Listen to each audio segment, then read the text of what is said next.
Fala, torcida que canta e vibra. Marcos na área e hoje o papo é diferente, hein? Temos o primeiro react da história da diretoria Parmeira e o assunto é quente. O Jorge Igor falando sobre o jogo entre Palmeiras e Cruzeiro, mas ó, antes de tudo, aquele like monstro, a inscrição no canal e manda esse vídeo para aquele amigo palmeirense fanático e aquele amante de futebol também que gosta desse tipo de conteúdo, beleza? Agora sim, sem mais enrolação, bora pro react. Bom, vamos falar do jogo.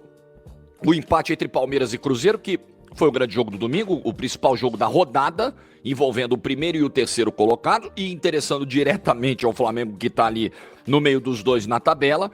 Vamos falar de arbitragem, vamos falar da entrevista do Cássio, que é muito interessante. Vamos falar de tudo isso. Mas primeiro eu quero falar do jogo, que me decepcionou. Eu esperava um jogo muito melhor. Eu esperava um jogo de um nível técnico maior. Eu esperava uma atuação melhor do Palmeiras para dar uma resposta dessas duas derrotas recentes muito duras para Flamengo e LDU. E isso não aconteceu. Falando primeiro do Palmeiras. É óbvio que são duas competições separadas, mas o jogo de ontem, ele tem alguma conexão com o jogo de quinta. Porque se você pega o Cruzeiro e faz uma grande atuação contra o Cruzeiro, e ganha do Cruzeiro, e abre 3 pontos para o Flamengo de novo, se recupera a confiança. A derrota de Quito, ela é um abalo na confiança de um time que no momento não vem jogando bem, que vem tendo dificuldades momentâneas para encontrar, para conectar a sua dupla que vem sendo o ponto de virada desse time. A dupla Flaco Lopes e Vitor Roque. Eu sabia que um dia eu ia embaralhar. A dupla Flaco-Roque, pronto, né? Aí você faz a junção. Então, é óbvio que esse resultado tem influência. Esse resultado, ele mexe de alguma maneira com o jogo de quinta-feira. Porque o palmeirense olha e fala, caramba, se perdendo o jogo por 3-0 a gente jogar isso aí que jogou contra o Cruzeiro, não tem a menor condição. Não tem como. Um Palmeiras travado, um Palmeiras com dificuldade para jogar. Se você for olhar, eu até peguei aqui, oportunidades e tal. O Cássio fez 2 defesas no jogo. Tem uma falta cobrada pelo Andrés Pereira, uma falta frontal, e uma cabeçada do Flaco. É muito pouco.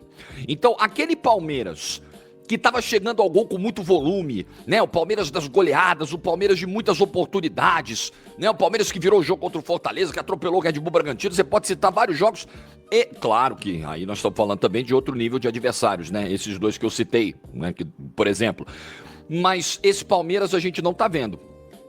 Esse Palmeiras do volume, esse Palmeiras que joga próximo, a gente não tá vendo. Palmeiras insistindo muito nos lançamentos, demais nos lançamentos. Palmeiras com uma pobreza criativa, pobreza de articulação de repertório ofensivo, rememorando momentos terríveis do ano.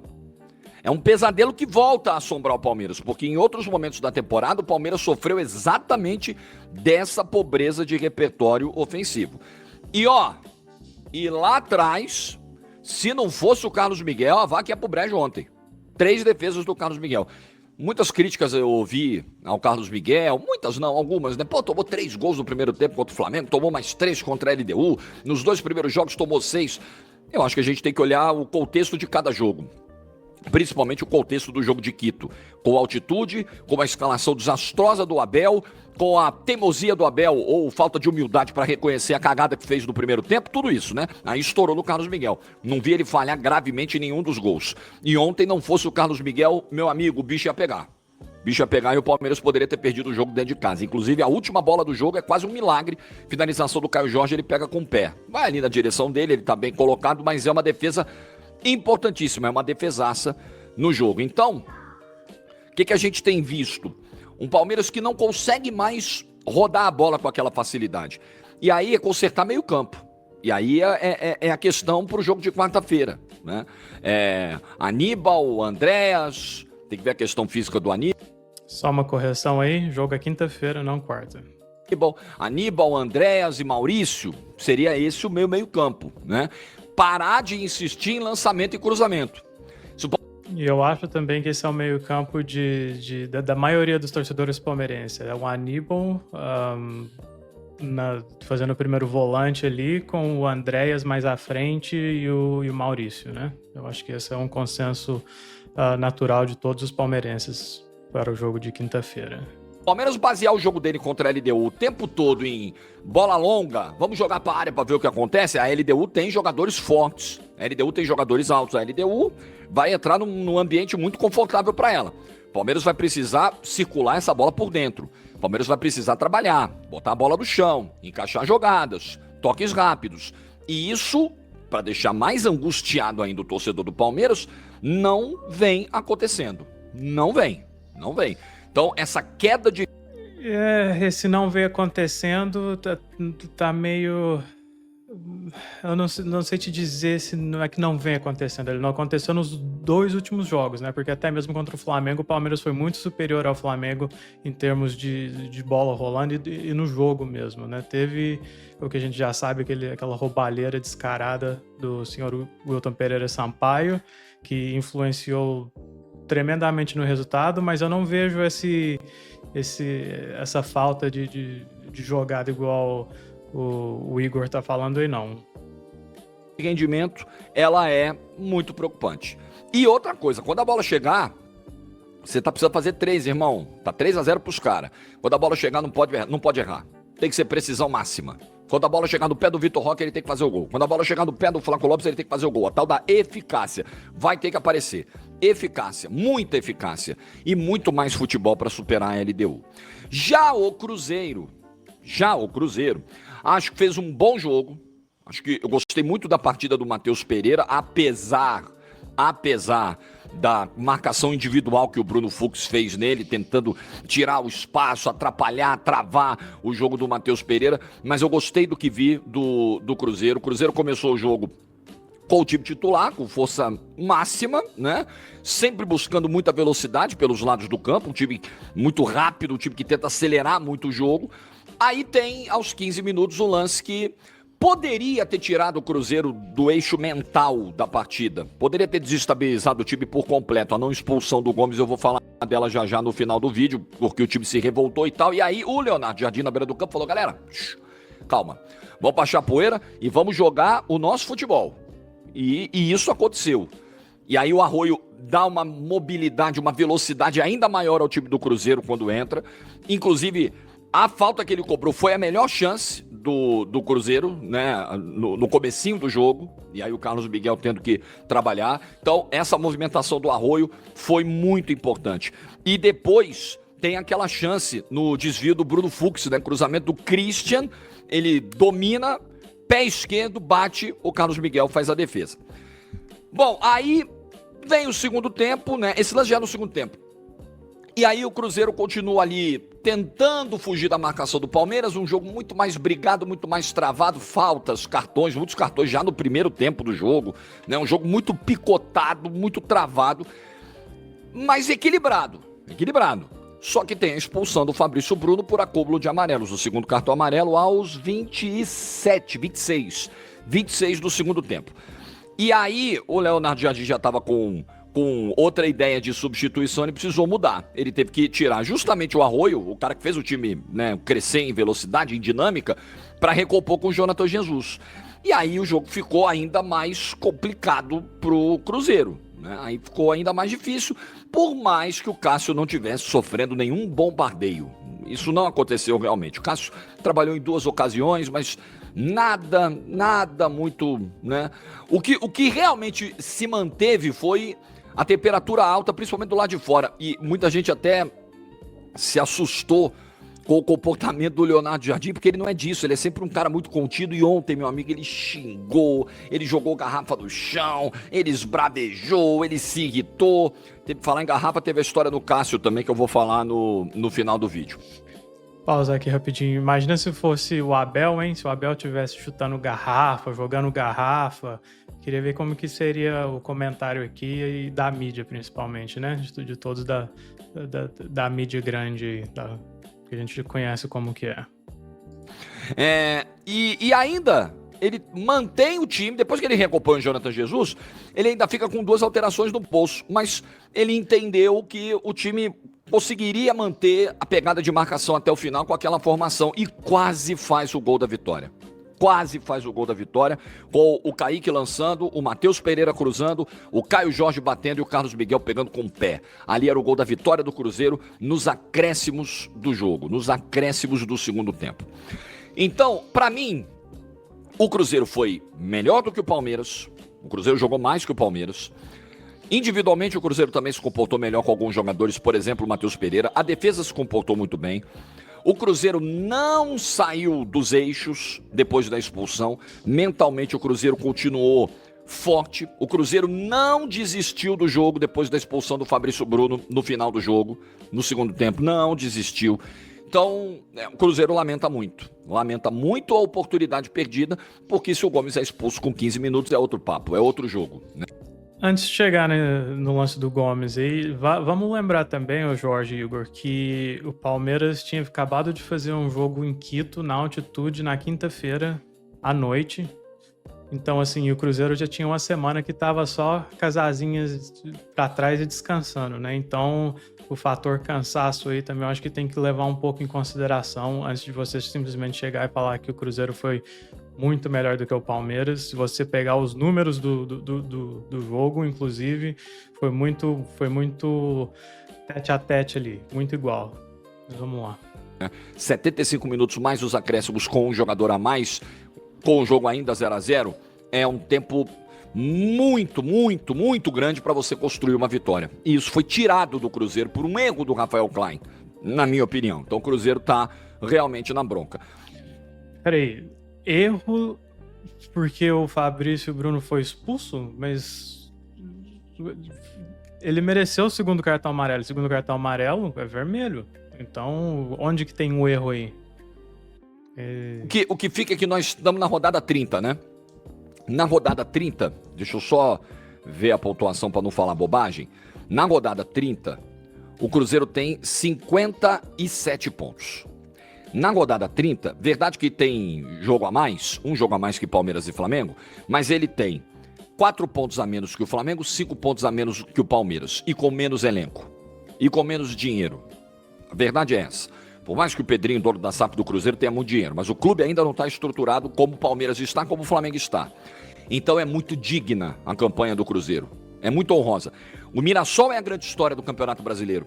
Tem 55 pontos, é o 4º colocado, um milagre. O que o Mirassol está fazendo na Série A, primeiro ano dele na Série A, é um milagre. Cadê o presidente da Federação Pernambucana, hein, seu Evandro? Cadê? Que diabo o Mirassol vai fazer na Série A? Pois é, o que o esporte está fazendo, presidente Evandro? O que a Federação Pernambucana tem feito pelos seus clubes? Né? Engraçado, né? Ao invés de ficar criando barreira preconceituosa, fechando porta, ele não tem nada que fazer, ele tá fazendo muito bem a Série A, o Mirassol, muito bem a Série A, mostrando como organização, planejamento, austeridade, gasto responsável, estrutura. Quando o Mirassol teve a venda lá atrás do jogador lá, o que ele fez? Ele não torrou o dinheiro, não. Vamos investir no CT, vamos melhorar nossa infraestrutura, é isso, é um exemplo pro futebol. Que diabo tá fazendo o Mirassol na Série A? É pra tá corado de vergonha o presidente da Federação Pernambucana, depois dessa palhaçada do ano passado. Acabar com esse negócio de, o clube tal não merece estar na Série A. Para com isso, pô. Se ele trabalhou, se ele subiu no campo direitinho, foi cumprido as etapas, subiu as escadinhas, ele merece. Claro que o Mirassol merece. Merece mais do que alguns até. Tira o chapéu pro Jorge Igor, falou tudo, 100% de acordo com o que ele acabou de falar com relação ao Mirassol e a baboseira que o presidente lá da Federação Pernambucana disse, né? E essa última fala aí é muito importante, hein? Merece muito mais do que muito time, inclusive alguns vizinhos de muro do Palmeiras, uns da Marginal Sem Número lá também, que... não sei se merece estar nessa Série A não, hein? Devendo até os cabelos do braço, mas vamos lá, né? É o futebol brasileiro. Não dá, né? Voltando. Não perca o fio, como vocês sabem. Agora, o interfone! O interfone resolve tocar também, no meio da gravação do vídeo, não tem ninguém pra atender. É uma lástima também, vou te falar, viu? É difícil. Mas não perdendo o fio, né? Como vocês sabem. O Cruzeiro reclama muito do erro de arbitragem Cruzeiro reclama demais e nós vamos entrar nesse assunto agora. Cruzeiro voltando com 57 pontos, é a segunda maior história do campeonato, tá? O Mirassol é a melhor história, com 55, e o Cruzeiro com o potencial para brigar com a dupla Flamengo e Palmeiras nesse momento, é a outra grande história da competição, sem dúvida nenhuma. Agora... Desculpa, mas eu discordo, Jorge Igor. As duas histórias continuam sendo Palmeiras e Flamengo que, assim, estão nadando de braçada no campeonato. A arbitragem, ela ataca novamente, ela tira a gente do sério novamente, ela muda o rumo de uma partida novamente. Não existe um planeta no sistema solar onde esse lance do Gomes não seja para cartão vermelho, meu Deus do céu. Ah, mas ele pegou a bola. Vamos desmistificar algumas coisas da regra? Então vamos lá, primeira delas. Pegou primeiro na bola. Porra, se ele vai pegar primeiro na bola com uma força excessiva, com a trava da chuteira na canela do adversário, com chance de lesionar o adversário, você tem que avaliar para cartão vermelho esse lance. Não é porque pegou na bola que você tem ali imunidade, salvo conduto, habeas corpus, para arrebentar o adversário que tá vindo disputar a bola com você. Rapidinho, mas o lance foi analisado para cartão vermelho. Amor de Deus, vamos desmistificar outra coisa. O Cássio ontem ficou 15 segundos, o Paulo Garavina do Sou do Apito colocou o cronômetrozinho, pegou o vídeo do Cássio no momento que ele fez uma defesa, encaixou a bola no chão, levantou, continuou com ela, ficou 15 segundos no total. Não, mas vocês estão falando merda, porque conta os 8 segundos a partir do momento que o cara tá em pé. Porra, use a lógica. Se for assim, o cara fica 20 segundos caído, porque não tá contando. Tá esfriando, não importa se ele tá em pé ou deitado, ele tá esfriando o jogo do mesmo jeito. Ele não quer saber se ele vai esfriar o jogo deitado, em pé de 4, de cabeça para baixo, pendurado na trave. Ele tá esfriando o jogo. Então, a partir do momento em que a bola está sob o domínio do goleiro, em pé ou deitado, conta os 8 segundos. Tá? Então é porque é muita gente na internet que gosta de cagar a regra e de corrigir os outros sem saber porra nenhuma. Verdade é essa. Tem muito. Então, vamos desmistificar isso também. Isso não existe. O negócio do pegar na bola primeiro tem conexão indireta com o pênalti cometido pelo Andrés lá em Quito. Porque aí você pode dizer, pegou no ombro primeiro. Pois é, pegou no ombro primeiro, mas o braço estava aberto. Excessivamente aberto, numa posição antinatural, bloqueando a trajetória da bola. Eu não sei, mas eu não sei se vai falar, o Jorge Igor, com relação então ao pênalti que não foi dado pro Palmeiras, mesma coisa. Que o Murilo lá no cruzamento, o Murilo tentou fazer o cruzamento, o jogador do Cruzeiro deslizou com o braço aberto e impediu a trajetória da bola. É a mesma coisa do lance do Andrés que você tá falando, não é? E cadê o pênalti que não foi dado pro Palmeiras também? Pênalti, mesmo que tenha pegado antes. Né? Só que para isso você precisa exercitar um pouquinho a lógica. Além de conhecer a regra, é exercitar um pouquinho a lógica, o cérebro. Tem gente que não tem condição de fazer isso. É uma pena, é uma tristeza. Então, voltando ao lance, expulsão não aplicada, expulsão não feita pelo Klein ontem no lance do Gomes, um erro grave de arbitragem. É um dos grandes erros do campeonato. É um erro num jogo decisivo, num jogo grande, num lance muito claro, é um erro. Agora, também o VAR não ajuda, né? Porque você pega o áudio do... Eu vou parar aqui porque eu vou discordar novamente do Jorge Igor, respeito a opinião dele, mas se você analisa o lance em câmera lenta, realmente, você vai falar, é expulsão, só que o lance é muito rápido. Aí tem a parada de que todo mundo tá falando, mas ele poderia talvez ter tirado a perna. O lance é muito rápido, não tem como ele tirar a perna. Então vamos colocar o jogador do Cruzeiro no sapato do Gomes, então. Por que o jogador do Cruzeiro também, quando ele viu que o Gustavo Gomes bateu na bola primeiro, não pulou? Para evitar o contato. Então, assim... Menos, porque o lance é muito rápido. Todo mundo sabe que o Gustavo Gomes não tem histórico de ser um jogador violento. Todo mundo sabe isso. E assim, ele bateu na bola primeiro, jogada muito rápido, não teve como ele recolher a perna mais do que ele recolheu. Acidentes de trabalho acontecem. O VAR, a impressão é que o VAR, depois que vê que o Wanderson vai ser substituído, o VAR muda de opinião. Aí o VAR muda. Ele tava indo pra uma linha de análise, aí quando ele. Ih, rapaz, acho que foi sério mesmo, que o cara vai sair. Peraí, vamos recomendar o vermelho. Entendeu? Nem eles sabem, cara. Não sei se você teve a oportunidade, ô Jorge Igor, de escutar a comunicação do VAR com a arbitragem nesse lance, que inclusive o juiz, mesmo Klein, avisa que ele tá saindo com uma lesão na coxa, que não tem nada a ver com a lesão na perna que ele foi atingido. Então, talvez vamos informar um pouquinho melhor antes de falar isso aí, hein? Ele sabe. Gente, não tem. Meu Deus do céu, não tem condição da arbitragem continuar desse jeito. Não tem condição. Ou reseta tudo, ou começa tudo de novo, zera todo o quadro, traz cara de fora, fecha pra balanço um ano. Vamos ficar um ano aqui resetando e vamos trazer os caras da Arábia Saudita pra apitar, que seja, da Bolívia pra apitar, porque não tá dando. Não tem como. Não tem como, não tem como. Não vejo salvação. Me desculpa, a CBF pode implementar novas regras, novos protocolos, semana de treinamento, eu não acredito em mais nada. Não acredito em mais nada que vá ser feito pela arbitragem brasileira. Não tô nem discutindo se há intenção de fazer ou não. Eu acho que o mandato do Samir Chaldé até agora ele é positivamente surpreendente. Para ser muito justo, a Samir o que é de Samir? O dia que ele tiver que tomar porrada aqui, ele vai tomar. Mas sendo muito justo, as primeiras iniciativas são boas. Mas o problema da arbitragem é muito profundo. É muito profundo. O problema da tecnologia, pega o dinheiro da CBF, compra o semiautomático, pronto, tá resolvido. Né? Problema da seleção brasileira, dá respaldo pro Ancelotti trabalhar, escolhe um treinador, define o perfil, vai embora e beleza, tá resolvido. Problema da seleção feminina, continua investindo na seleção feminina, tá resolvido. Tem o Arthur Elias fazendo um grande trabalho lá, é isso. Agora, o problema da arbitragem, meu amigo, é muito difícil resolver. Do jeito que está a arbitragem brasileira, do jeito que eles são ruins, inseguros. E aí entra a fala do Cássio. Eu quero pegar aqui o que o Cássio disse para fechar o nosso vídeo de hoje.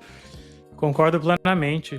A arbitragem no Brasil já não é de hoje, é de muito, muito tempo. É uma porcaria. Não presta, não serve e é 100% tudo que ele falou até agora com relação a de jogar fora, começar de novo, traz arbitragem estrangeira até conseguir profissionalizar a arbitragem e ter realmente árbitros de nível que saibam apitar.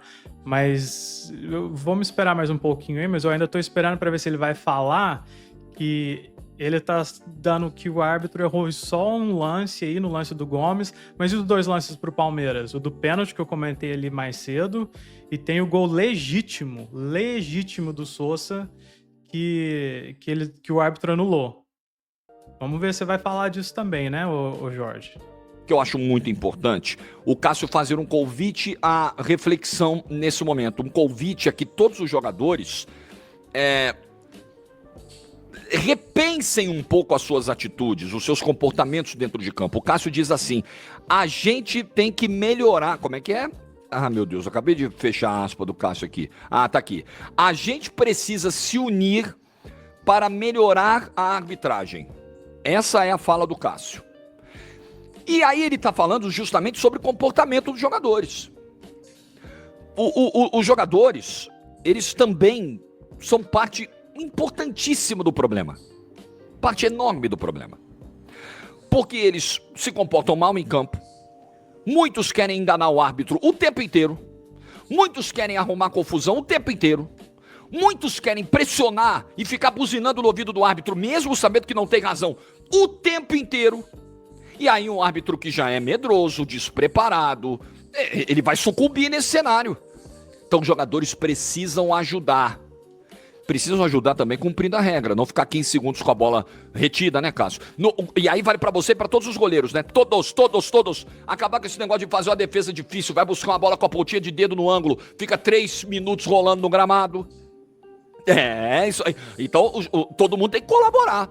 Acho legal o Cássio fazer esse meia-culpa. Ele não deu exemplos específicos, mas eu tô dando aqui exemplos específicos, onde todo mundo pode ajudar, mas principalmente melhorar esse comportamento. E outra coisa, ontem teve um momento do primeiro tempo que todo mundo queria parecer mais macho que todo mundo. É briga o tempo todo, é dedo na cara, é discussão, é empurrão. Tudo bem, gente, que o jogo é pegado, o jogo vale muito, o jogo vale título de campeonato brasileiro, mas essa porra não é UFC, os caras estão jogando futebol. E em vários momentos, a galera... Eu narrei ontem Grêmio e Juventude. A porrada comeu, irmão. O Juventude fez para mais de 35 faltas no jogo. 7 jogadores amarelados, 1 expulso. Ele resolveu bater. Futebol não é isso. Você quer fazer a falta faz parte do jogo, a falta é um componente do jogo. Mas você basear o teu jogo todo em duelo físico, dedo na cara, porradaria, não tem como o jogo andar. Aí não tem como o árbitro ter paz para apitar também. É impossível, você tá dificultando a vida do árbitro. Então pensa no seguinte, o que o Cássio tá dizendo, na minha interpretação, tá? Em outras palavras os caras são péssimos, o cara é ruim, não vamos piorar. O cara é fraco, não vamos deixar ele numa condição ainda pior para ele errar mais, porque vai se voltar contra todo mundo. Se volta contra todo mundo. Hoje, você gritou mais alto, ganhou uma decisão a teu favor, porque o árbitro sentiu. Na semana seguinte vai ser contra você, ou com o mesmo árbitro ou com outro árbitro. Então o Cássio faz um convite à reflexão. Reflexão. Os jogadores precisam. Vamos falar da CBF, vamos falar da comissão de arbitragem, vamos falar dos árbitros, vamos falar dos clubes, vamos falar de todo mundo. Temos que falar dos jogadores também.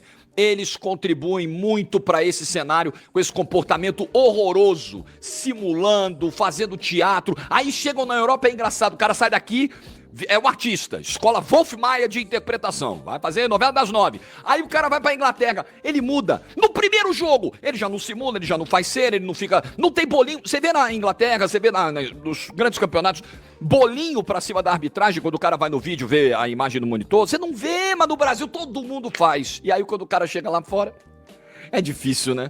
Então o jogador tem que se ajudar, tem que ajudar o árbitro também. É isso aí. Feito o vídeo para começar esta semana.